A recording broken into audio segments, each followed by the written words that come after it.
Hello guys, welcome back to my next video या new video. आज हम पढ़ेंगे why do we fall ill वाला चैप्टर क्लास 9 का। तो चलिए शुरू करते हैं। पहला है कि हेल्थ और एंड इट्स फेलियर के बारे में जानते हैं कि हेल्थ और वो फेलियर कैसे होती है उसके बारे में। तो हेल्थ क्या है? Health is a state of physical, mental and social wellbeing. मतलब कि फिजिकली फिट होना या हेल्दी होना या मेंटली, इन सबको क्या मिला के क्या बनती है? हेल्थ बनती है। तो the condition necessary for good health, तो कंडीशंस जो जो चाहिए गुड हेल्थ के लिए, पहली क्या है? गुड फिजिकल होना चाहिए एंड गुड इन्वायरमेंट प्रेजेंट होना चाहिए। सेकंड क्या है कि गुड इकोनॉमिक कंडीशंस होनी चाहिए, तब जाके गुड हेल्थ बनेगी। और तीसरी क्या है कि सोशल इक्वालिटी एंड हार्मनी होना चाहिए। तो good physical and good environment includes clean surrounding.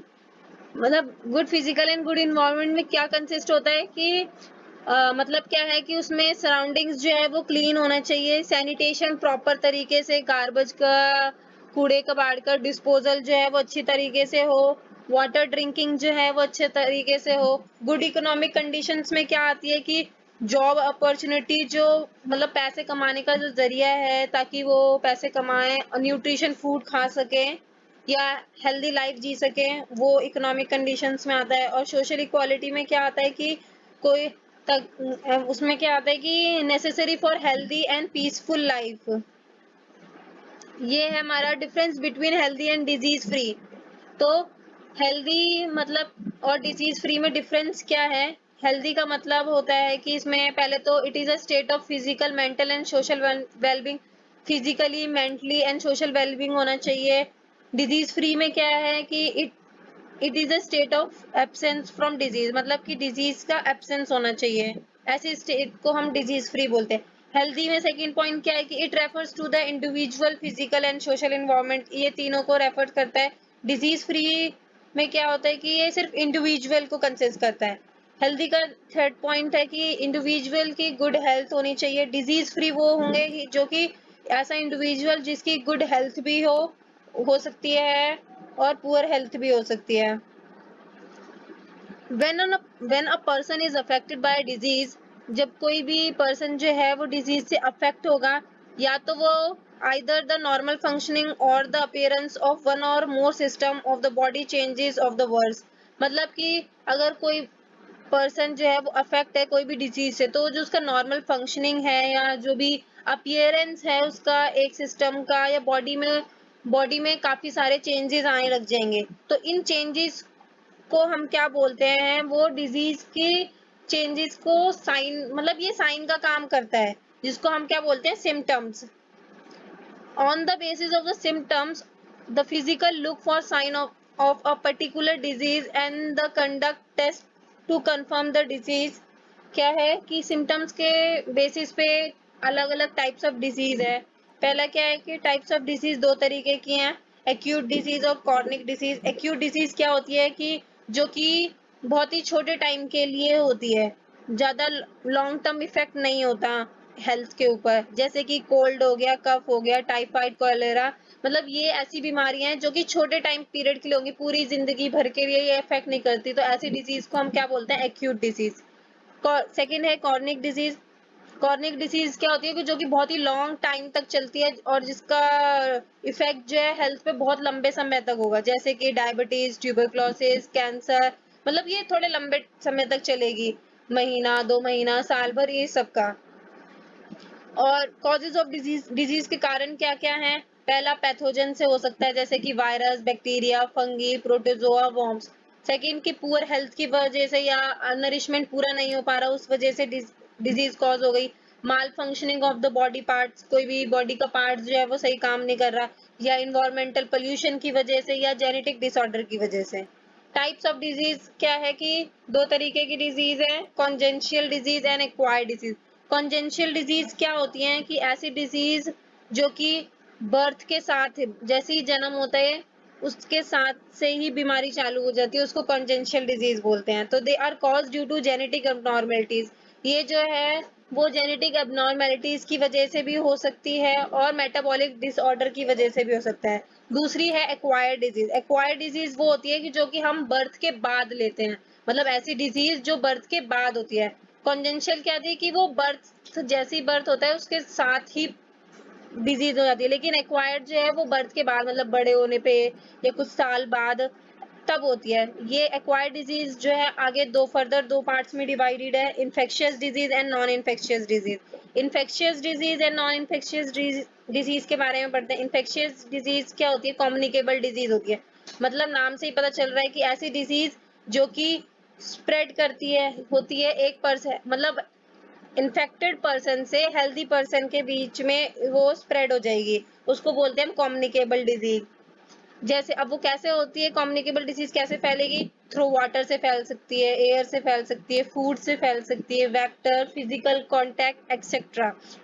और एग्जाम्पल क्या है? जैसे common cold, chicken pox, typhoid, tuberculosis, malaria, AIDS. तो ये सब क्या है? कम्युनिकेबल डिजीज है और इन्फेक्शियस डिजीज है। इससे ये क्या है कि एक इन्फेक्टेड पर्सन से हेल्दी पर्सन में जा सकती है। लेकिन अब दूसरी क्या है? नॉन इन्फेक्शियस डिजीज, ऐसी डिजीज जो कि नॉन कम्युनिकेबल है, मतलब कि अगर वो किसी सामने वाले इन्फेक्टेड पर्सन को है तो वो दूसरे हेल्दी पर्सन को नहीं होगी। जैसे कि एग्जाम्पल है rackets, बेरीबेरीज, स्कारवी, diabetes, cancer etcetera.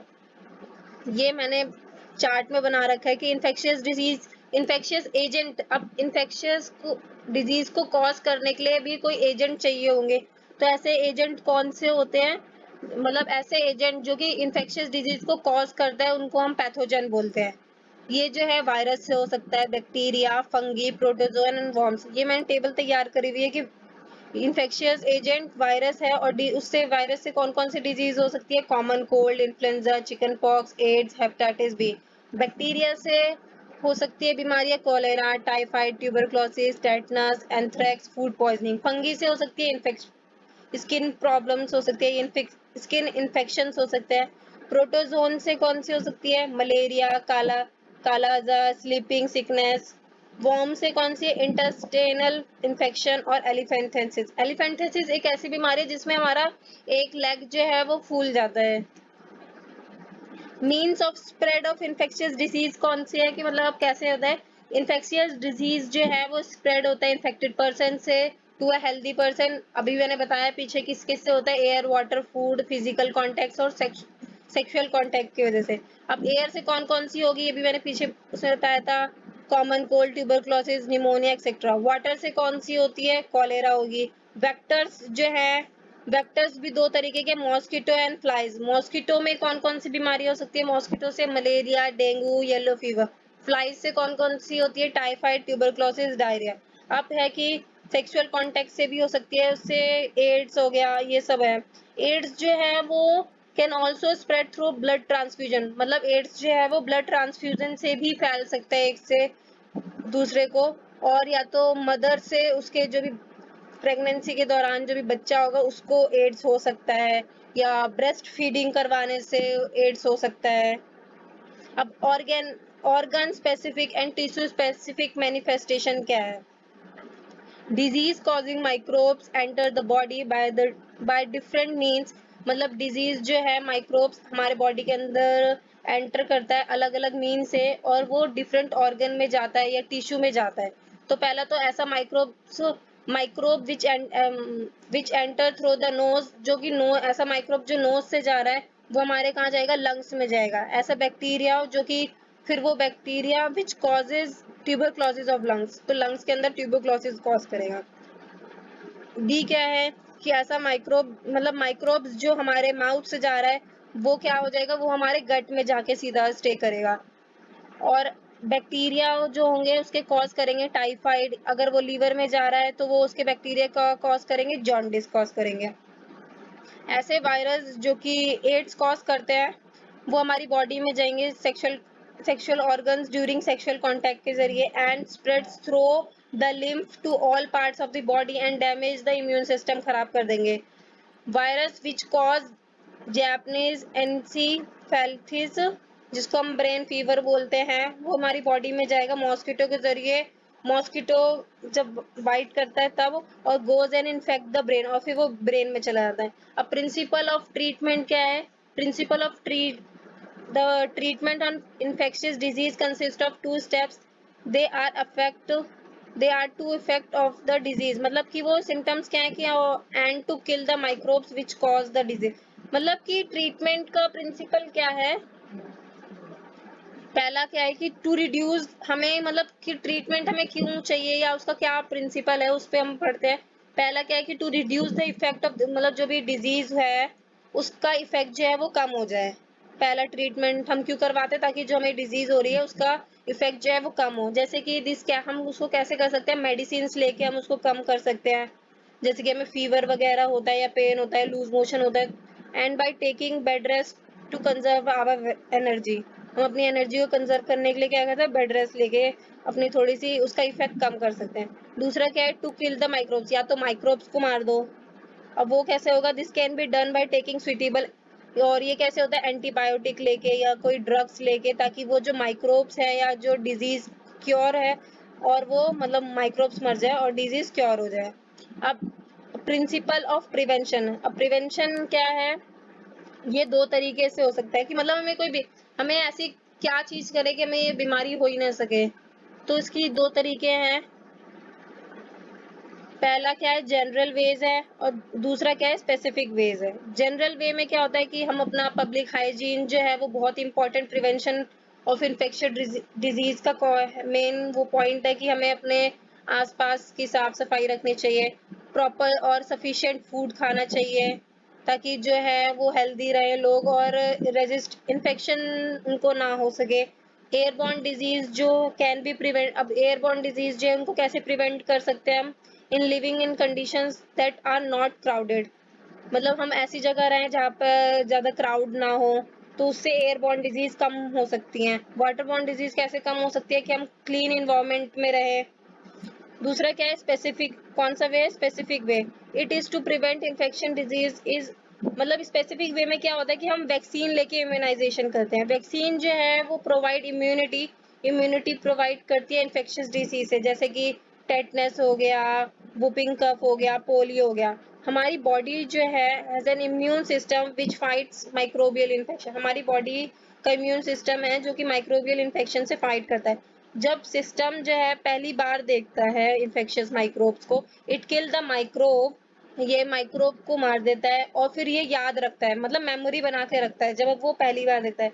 So if the microbes enter the body, अगर बाद में मतलब एक बार उसका आया, ठीक है, सिस्टम में आया और उसने देख लिया, सिस्टम ने, इम्यून सिस्टम ने देख लिया कि ये बीमारी आई है या माइक्रोब आया है, तो वो इसको मार दे, मतलब कि उसको याद रखेगा। और फिर वही अगर दोबारा इन केस अगर वापस बॉडी में एंटर करती है नेक्स्ट टाइम, तो ये क्या फटाफट से उसको रिस्पॉन्ड करेगा।